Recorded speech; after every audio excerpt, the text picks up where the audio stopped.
Varicose veins కి సరైన చికిత్స కోసం సంప్రదించండి ఎవిస్ హాస్పిటల్. అనిపిస్తుందా ఆయన ఫ్యాన్ ఫాలోయింగ్ చూసి సీఎం అవుతారు నెక్స్ట్ తమిళనాడుకి అని?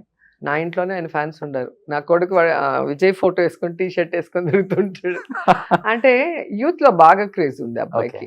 సీఎం అవుతారా లేదా నాకు తెలియదు. నేను చాలా ఇంటర్వ్యూలు తమిళ వాళ్ళు అడిగితే కూడా అదే చెప్పాను. క్రేజ్ వేరే, ఓటింగ్ వేరే.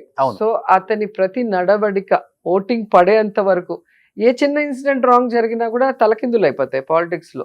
కాబట్టి ఎలక్షన్ రోజు వరకు ఆయన నడుస్తున్న విధానం, ఆయన మేనిఫెస్టో, ఆయన ప్రజలకి ఏం చేయాలనుకుంటున్నాడు, ఇది చేస్తాడా లేదా అని ఆయన నమ్మకాన్ని క్రియేట్ చేసుకోవడాన్ని బట్టి ఉంటుంది ఆయన క్రేజ్. అయితే విపరీతమైన క్రేజ్ ఉంది ఆ పిల్లోడికి. అండ్ ఇంత చిన్న ఏజ్, యాక్చువల్గా పాలిటిక్స్ లో ఇది చాలా చిన్న ఏజ్.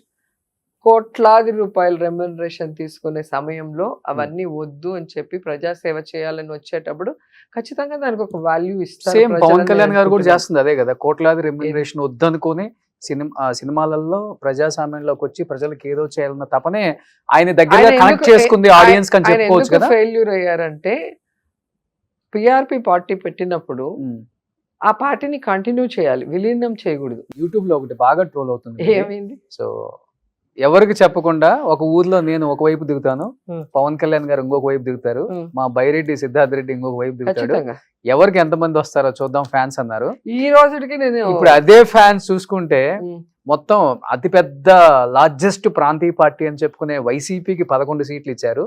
సో 21కి 21 ఇచ్చి జనసేన అంటే ఏంటి, వైసీపీ అంటే ఏంటో చూపించేశారు. ఏం చెప్తారు దానికి? ఎవరు చూపించలేదు. ఈ రోజుకి అదే మాట మీద నేనున్నా, ఇప్పటికి కూడా ఈ రోజుకి అదే మాట మీద ఉన్నా. పిఠాపురం వెళ్దాం మరి, ఈ రోజు ఏదో వెళ్దాం, మొన్న రేపైన అమ్మాయి వాళ్ళ ఇంటికి వెళ్దాము, ఎంత వచ్చిన చోటుకి వెళ్దాం. ఇప్పుడు రమ్మని చెప్పు, ఇప్పుడు రమ్మను. మెజారిటీ గురించి కాదు, ఆయన కాన్స్టిట్యూన్సీ కదా, ఇప్పుడు రమ్మను.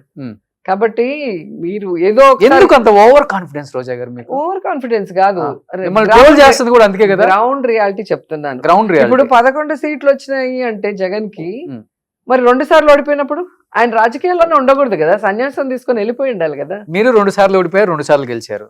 నేను ఎప్పుడు అనలేదు ఆయనలాగా, నేను ఎప్పుడు ఆయనలాగా చెప్పలేదు కదా, నేను తోపు తురుము అని. ఆ రోజు రాజకీయాల్లోకి రాగానే గెలిచేస్తే ఇంకా పాలిటిక్స్ ఎందుకు అవుతుందండి? అవునండి, మరి మీరే కదా ఇప్పుడు చెప్తున్నారు 21కి 21 వచ్చిందంటే ఆ నమ్మకం ప్రజలు ఇచ్చిన తీర్పు అది. ఆ నమ్మకం నీకుంటే నువ్వు ఇండివిజువల్ గా కంటెస్ట్ చేస్తావు.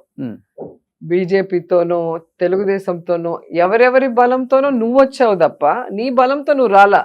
నీ బలం ఏంటో లాస్ట్ ఎలక్షన్ లో 2 చోట్ల ఓడిపోయినప్పుడే ఆయన బలం ఏంటో ఆయనకు తెలిసిపోయింది.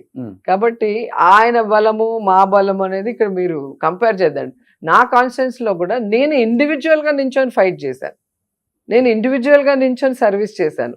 ఈ రోజు ఓడిపోయినా రేపు నేను మళ్ళీ గెలవగలను. నువ్వు ఇండిపెండెంట్ గా నించొని నువ్వు ఎమ్మెల్యేగా చూద్దాం, నువ్వు అవ్వలేవు.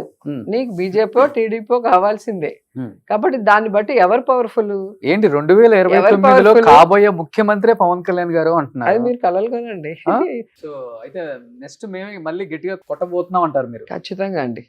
ఎందుకంటే లాస్ట్ ఎలక్షన్ అనేది ఇండియా మొత్తం చూశారు. ఎప్పుడైతే నార్త్ లో వీక్ అయ్యారో, ఎక్కడైతే సెంట్రల్ పార్టీతో పొత్తు పెట్టుకొని పార్టీలు ఉన్నాయో ఆ స్టేట్లు 2-3 స్టేట్లోనే ఈ విధంగా ఈవీఎంతో డాన్స్ వేశారు అనేది అందరికీ అర్థమైంది.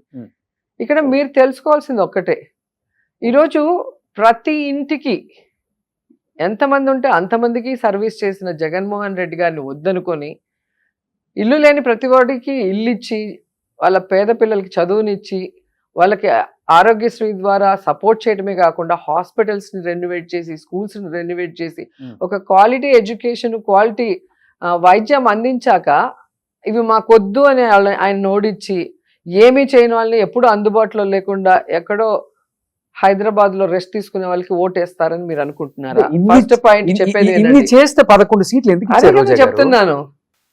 రెండోది, ఈరోజు తన కాన్స్టిట్యున్సీలో వరదలు వస్తే కూడా అందుబాటులో ఉండి వాళ్ళకి సహాయ సహకారాలను అందించలేని వాళ్ళు, వాళ్ళ కాన్స్టిట్యున్సీలో ఒక అమ్మాయిని తెలుగుదేశం వాడు రేప్ చేస్తే కనీసం మొన్న వెళ్ళి ఆయన బాధలు చెప్పుకుంటున్నాడు తప్ప ఆ కుటుంబాన్ని పరామర్శించి నేనున్నాను, వాడికి శిక్ష వేయిస్తాను, మళ్ళీ ఇలాంటివి రిపీట్ కాకుండా చేస్తాను అని ఎక్కడ కూడా చెప్పలేదు. మీరు తెలుసుకోవాల్సింది అంటే విమెన్కి ఏదైనా జరిగితే నేను ఉంటాను, నన్ను నమ్మండి అని పబ్లిక్లో గొంతు చించుకొని అరిశారు. ఈరోజు అదే ఈ రాష్ట్రంలో నిన్న అసెంబ్లీలో క్లియర్గా చెప్పింది హోంమంత్రి, 7,200 మంది మిస్ అయ్యారు 5 నెలల్లో. మరి ఏం మాట్లాడట్లేదే? ఆ రోజు వైఎస్ఆర్సీపీ అధికారంలో ఉన్నప్పుడు 34,000 మంది మహిళలు విమెన్ ట్రాఫికింగ్ అయిపోయారు, ఈ వాలంటీర్స్ అమ్మేశారు అని చెప్పారే. అదే అసెంబ్లీలో మీరు అధికారంలో ఉన్నప్పుడు ఈ అసెంబ్లీ సెక్షన్లో కేవలం 34 మందే మిస్ అయ్యారు అని చెప్పి మీ హోంమంత్రి ఇచ్చింది మా గవర్నమెంట్లో.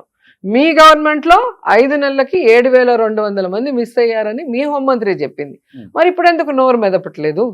ఆ రోజు అబద్ధాన్ని గొంతు జించుకొని మాట్లాడిన పవన్ కళ్యాణ్ గారు విమెన్కి ఈరోజు ఎంతమంది మా కాన్స్టిట్యున్సీలో మీరు చూసారు కదా, మొన్న హోంమంత్రి వచ్చింది, 3.5 సంవత్సరాల అమ్మాయిని ఇష్టం వచ్చినట్టు కోరికేసి రేప్ చేసి చంపేసి పూర్తి చేశారు.